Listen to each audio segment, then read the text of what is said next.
Good evening, everybody. Good evening, all those that are tuning in across Somerset and Pulaski County and across our Commonwealth tonight.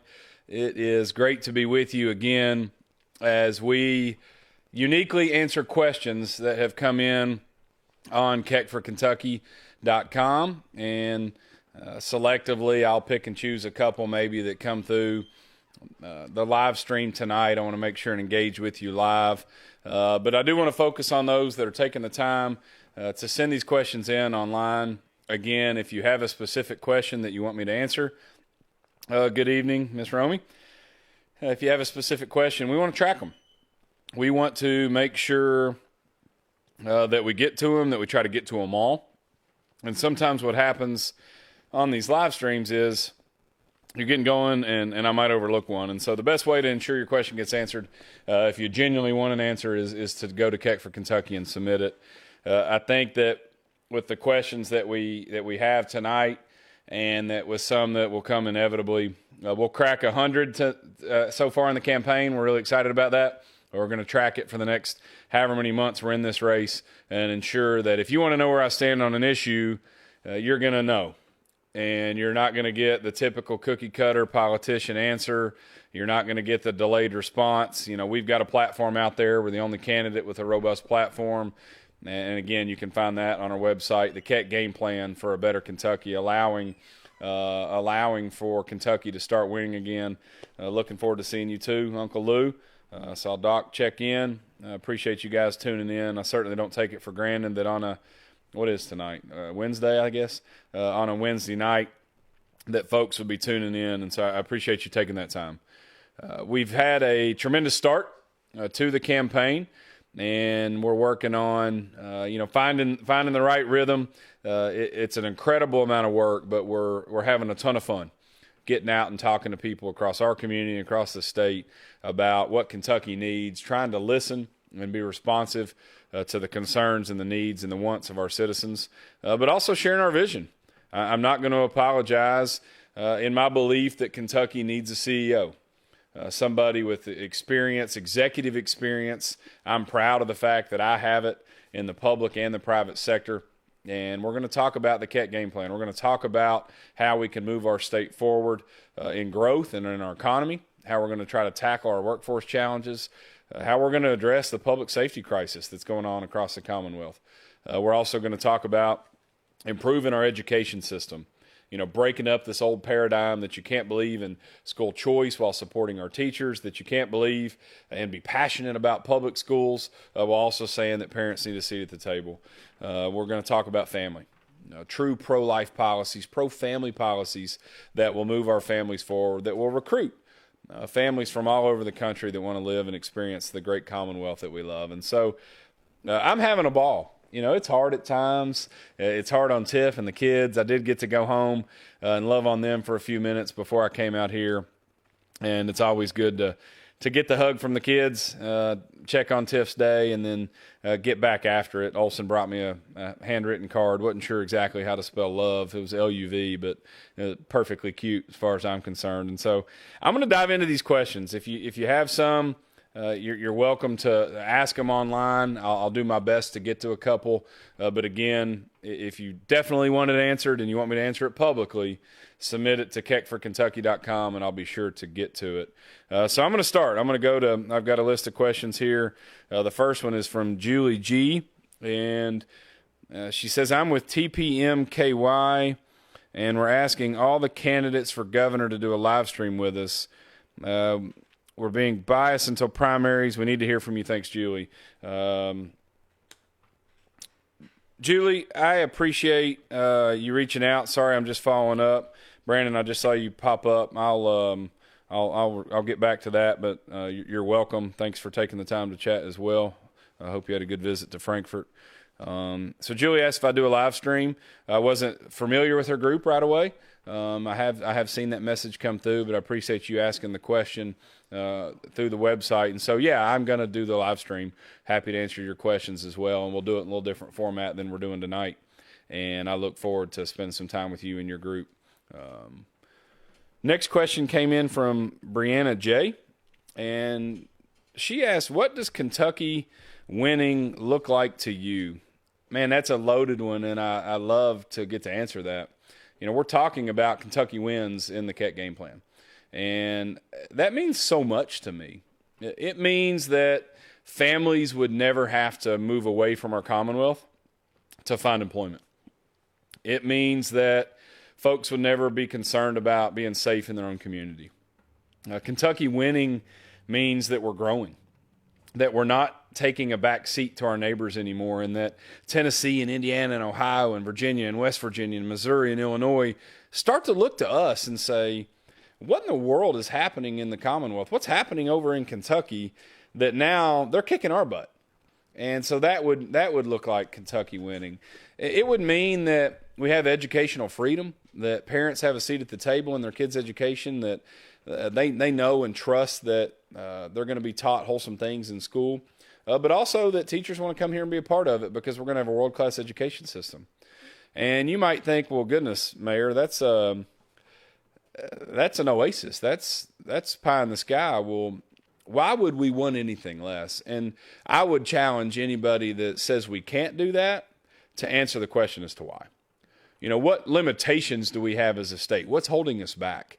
If we have the right vision, the right dreams, and the right leadership to get there, I genuinely think the sky is the limit for Kentucky. We have every natural resource that Tennessee has. We have every logistical benefit or advantage and then some that Tennessee has. We have robust water assets, more than Tennessee would have. And so we have amazing people.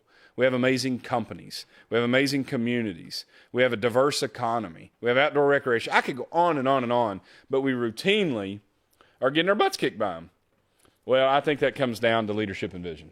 And that's exactly why we're in this race. And it's exactly why I think Kentucky can, in fact, start winning.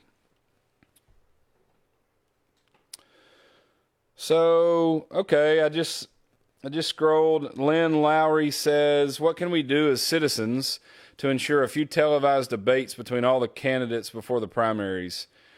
That's a good question, Lynn. I don't know the answer to that other than I would just say encourage your statewide TV stations to either host and or to promote. What I will tell you is we've heard from several of the larger counties that plan to host them. I think what we can do as candidates is encourage the news stations to come and cover them. I think debates are key because you can see the candidates together and you can contrast them. I think it's also an important time for me to say that I didn't get into this race to run against anybody in the field per se. There's some of my friends are in this field in the Republican side. I'm running for something, for an opportunity to serve, for an opportunity to lead, and it has less to do with who's in the race and more to do with what I want to accomplish and what I want to achieve and bringing a people together and a team together to accomplish that. And so I look forward to that, and I hope that the rest of the state will have a chance to watch it. So I'm going to go back to the questions submitted through the website. Spencer says, with the recent changes to the campus for Campbellsville University, are there going to be replacement efforts to the residents who were forced into homelessness from the HUD homes that were destroyed? So, Spencer, I'm happy to answer this question, although there's some pieces of it that I think are incredibly misguided. We did have an announcement yesterday that Campbellsville University was partnering or merging with the University of Somerset Foundation to bring kids downtown as quickly as possible in hopes for a downtown campus and new opportunities, new educational opportunities for folks, not just in this region, but in what will likely become a 200-mile radius from Somerset. And so to your question about homelessness and HUD, to the best of my knowledge and that of the owner of Cundiff Square before the city purchased it, is there were no HUD tenants, residents. There was no subsidized residents at all, according to the prior owner. And then this notion that, somehow because of the redevelopment of that area that homelessness was created, candidly is just revisionist history. In the time from when it was announced that the city was looking at this and then the residents were given notice to when the residents were forced to leave was, about 4.5 months. And There was nobody evicted per se. They were on month-to-month leases, and they were told that it wouldn't be renewed. And so I heard from one resident in that entire time, and that individual was looking for housing, and I referred them to the housing authority for some assistance. But I didn't hear from anybody until the plans changed later, and it looked like we were going to try this university concept. And then all of a sudden, everybody, sort of lost their mind. And so the thought that homelessness was birthed out of this redevelopment area is just a farce. And I think that, I've tried to answer this question in many different ways. I have addressed it a litany of times, but I've sort of had enough of the misinformation. The Cundiff project did not create homelessness. Unfortunately, we do have homelessness in this community, just like every community across the country. It has gotten worse after COVID. That's true. There's been seasons where it's been worse in Somerset and Pulaski County. I think it's gotten a little bit better. I think that there's an incredible amount of benevolence in this community. There are a lot of churches, nonprofits, individuals that are doing their part for those in need. But to point to that is revisionist history and candidly a farce.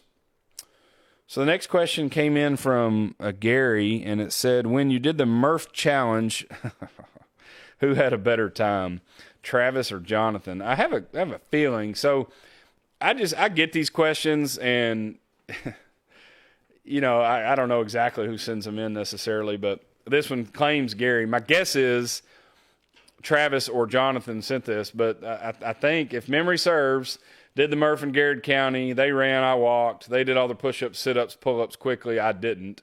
But I'm pretty sure that Travis beat him by like 10 or 15 seconds with a weighted vest on. Just saying. Next question. And if you have, I've got some time. If somebody wants to ask one or two online, I'll do my best to get to them. Appreciate y'all tuning in. Lots of folks tuning in. The next question came from Cindy R. And it says, what will you do to protect tenants from slumlords? I've been on disability since '02, and my landlord has not fixed anything in years. And as a result, I've been injured and very sick and now struggling for groceries. And he's trying to evict me. I use every penny I can to pay rent, and I've never missed a payment. Well, Cindy, first let me say that I'm sorry for the challenges that you're dealing with. This is a tough answer, candidly. It's a tough discussion. I think that we have to find some level of balance between those that are putting capital into properties, that are trying to create opportunities for folks to have a place to live, but also some, rental protection. And I think hopefully there's some balance there.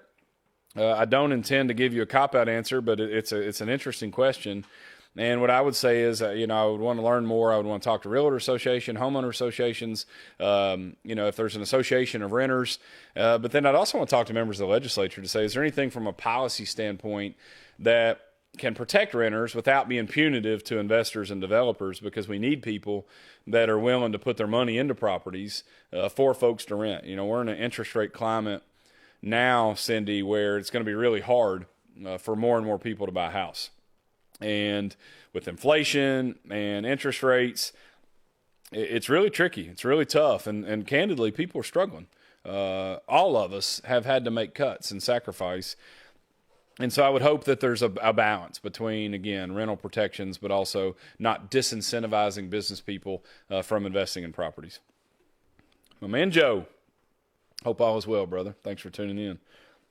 Got a question online.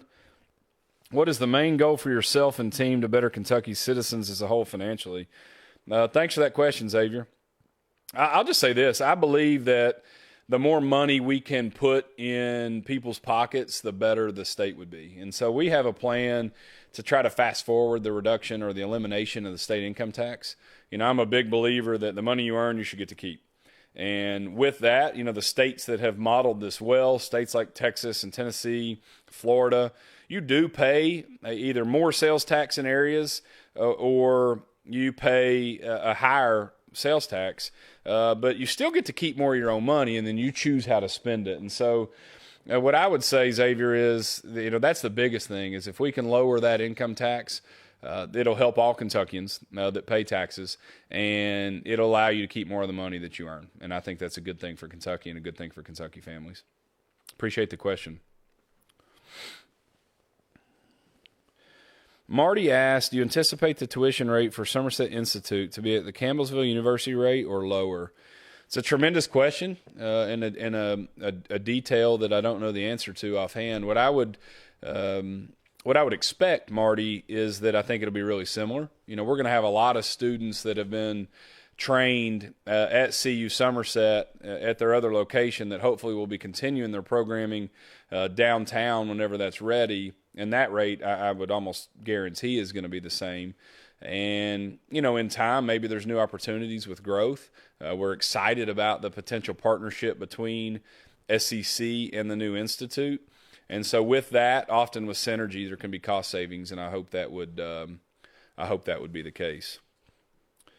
I'm gonna pause real quick. I had some questions. I want to do a quick count because I think that with the questions that I've answered online and then, so again, we're not going to make a big deal out of every question. I think every question is important, but I think this next one actually gets me to 100, and I'm proud of that. We've only been a candidate for about 3 weeks now, 3.5 weeks, and I think it's safe to say that we've answered more questions than, goodness, potentially the rest of the field combined, but certainly more than anyone.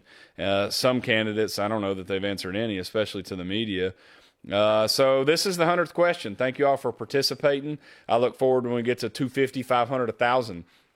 At times I might answer the same question over and over because different people are watching, and that's okay. If you're continually watching, you may hear me answer the same question many times, but we're going to continue to try to do that. And so question 100 comes from Matthew S., and he says, can you explain your position on welfare reform? Excuse me. And what a sliding scale benefit system would look like under your administration. Absolutely can, Matthew. I would conjecture that you probably have either read my platform or you've seen some of my plan. This is an area that I'm really, really passionate about because we have families all across Kentucky, all across our country, but focused on Kentucky. We have families, individuals that are working really, really hard, and they're still struggling to get by. And the reality is, in Kentucky, we have a workforce participation rate of about 58%, one of the worst in America. And so there are a lot of people, in spite of what someone argued, there are a lot of people who are staying at home when they could be at work. And they're still getting a check. And so I use the example, if an individual's at home and they're getting paid, a net benefit, let's say $12 an hour to stay at the house. That's their government assistance. And they get a job offer for $15 an hour. Well, that individual is not going to leave the house for a net $3. They're just not. Would I like for them to? Would it help society? Probably. But the way the system's set up, it's hard to blame somebody that says no to that. So when I talk about welfare reform, public assistance reform, whatever term you like to use, and sliding scale benefits, what I want to see and what I want to work with folks in Washington with is what would happen if that same $12 an hour benefit got cut in half, and then they still went to work for $15 an hour. And so instead of getting off the couch to go for 15 and a net 3, they make 15, they still get some of that benefit at 6, and all of a sudden now their net's $21 an hour. Well, there are a lot of folks that would do that for that $9 an hour increase. Well, 3 beautiful things happen. That individual is making $9 more per hour and able to provide. The other piece is, in that same light, they're then providing value and getting to contribute, and that does something for a person. I think all of us at the end of the day have an innate desire to contribute, to make a difference, to provide, and that's a big deal. The second thing that happens is the government then would save $6 an hour. Well, times however many hundreds or thousands, in this case, people, that's a tremendous amount of money. It's millions and millions of dollars. The third thing that happens is the workforce crisis that we're experiencing in our Commonwealth gets solved because a lot of the people that are on the sidelines that aren't working at all go to work. And so employers win, which then allows us to recruit new employers. And so while it's a simple concept, it's really profound in the huge impact, the huge benefit that it would have long term. I don't think, by the way, this is a Republican idea or a Democrat idea. I think this is a common sense solution to an absolute travesty of a problem that's plaguing our country. We have far too many people who are choosing not to work, and the government is incentivizing them not to do it, who otherwise would like to. And I can speak to this from a place of personal experience too. I've had individuals in my private life that worked for us, that worked for me, that turned down raises and new money because they were going to lose a benefit completely. So they were incentivized by the government, disincentivized by us, if you will, to do better because they didn't want to lose a benefit. And that's just crazy. That's not good for society. I recognize it's a big task. I recognize it will take collaboration between members in the General Assembly and also leadership in Washington. But that's what leaders do. They get hard things done. It's the same reason I've tackled a lot of challenges in Somerset that people said, don't do that. That's a landmine. That's not popular. That won't help you. And I always said, I don't care. If I think this is best for our community, if I think it's best for families in Kentucky, individuals in Somerset, then let's do it. And we're going to do the exact same thing should I have the opportunity to serve in Frankfort. And it's not even a novel concept.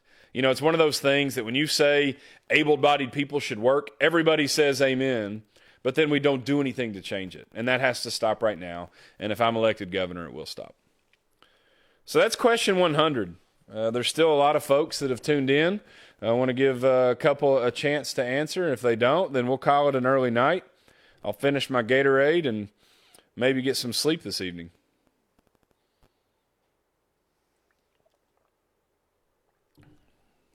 Any other questions?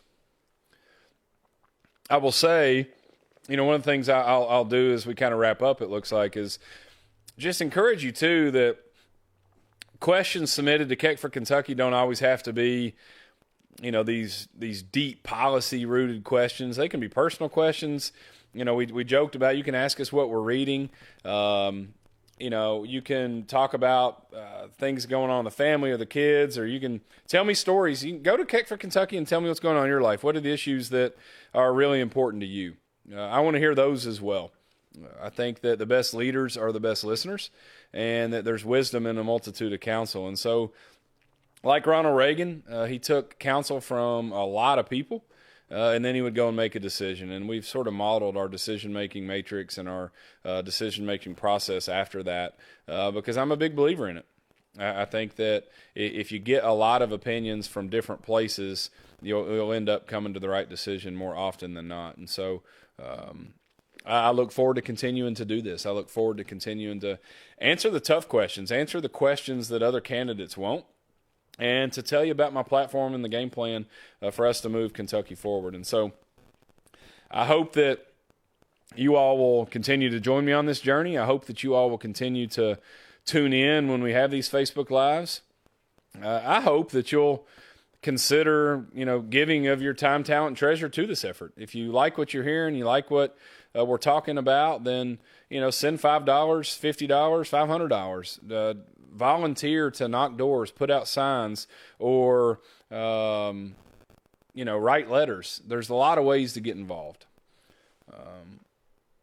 So there's a couple other questions that just came through. Oh, I just clicked off of it. Sugar. Let's see here. We'll check my tech skills here. We got several more questions. One just came in from Brandon. Said, I feel your platform is close with Daniel's. I agree with both and feel you're great candidates. Here's what I'll say about Daniel. I've said this publicly, and so I don't mind to say it here, is he's a really good dude. Daniel is somebody that I consider to be a friend. And as I mentioned earlier, I'm not running against any of those. I think that we have the experience and the track record of getting things done.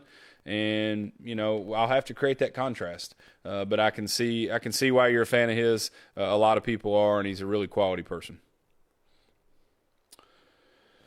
Kevin asked he said, what are you going to do about the toxic environment that is Franklin County Judicial Circuit, or Judicial and Legislative? Gosh, Kev, that's a tough one, man. That's a question that I think needs answered. It's one that I'm gonna punt on a little bit. I think I need to be really reflective of that one. I hate to answer it off the cuff. I'll also just say that I'm real careful not to make claims of things that I don't think I can actually deliver on and execute. And I don't know that my role as governor would have a definitive hand. We do have separation of powers, and so I want to be careful there. But I also understand I think the place that you're asking that and why. And it's an area that I'll do a little bit more digging and thinking and consideration on. But I want to be careful. I don't answer that one lightly. Jonathan said, what are your ideas to help with the drug epidemic in our schools, safety for our kids? Now, let me start with safety for our kids. That's a huge issue for me. Public safety is an absolute key pillar in our platform. I think we need to invest more money into our schools. I've come out in support of a couple issues that I think would really generate some new revenue that I would like to put into law enforcement and put into school safety. The first part of your question with the drug epidemic, we face it all over the Commonwealth, and I'll just say that we have to ensure that along with hope that's provided to kids, opportunity has to come too. I think that people end up with substance abuse and tough habits because they've lost that hope and opportunity, and those really need married. We need more than just hope. But also, opportunity alone without some inspiration and encouragement might not be enough. And while that might not be a specific policy, I think it's a vision and a belief system that's really important, and our policies will help get us to that place. Got a couple more coming in. Robin says, since family is important, is your family excited to move to Frankfort when you win? Oh, I'll answer this one candidly. That's a mixed bag. Olivia loves the concept, loves politics, likes asking questions. Tiffany, I think, is pretty neutral, supports me to the moon, but would really miss her work family and her friends. Oakley really struggled, Robin. She cried for a long time as we were talking about this. It did help. We went and took a little tour of Frankfort, and I think that it felt a little more real to her at that point, maybe not like this foreign place. The key for me is that all of us are under one roof and we're together. And whatever station of life God will have us serve in, we'll be a family and we'll make the most of it. But I appreciate you asking. Thank you, Romy. Thank you, Brandon. Thanks, Zay. Okay, so Xavier asked, thoughts on pay rates per hour. I need a little more context on that. I'm not exactly sure what you mean. What I'll just say is if our economy is robust, I've used that word twice tonight, so I'll be careful with it. But the more hope and opportunity, the more jobs, the more growth, the higher the wages. You see that in other states that are prospering and are thriving. And so I want a Kentucky where more and more people want to live in it. I want a Kentucky where more and more companies want to be a part of it, where we can satisfy that workforce. And I think with that, wages would go up.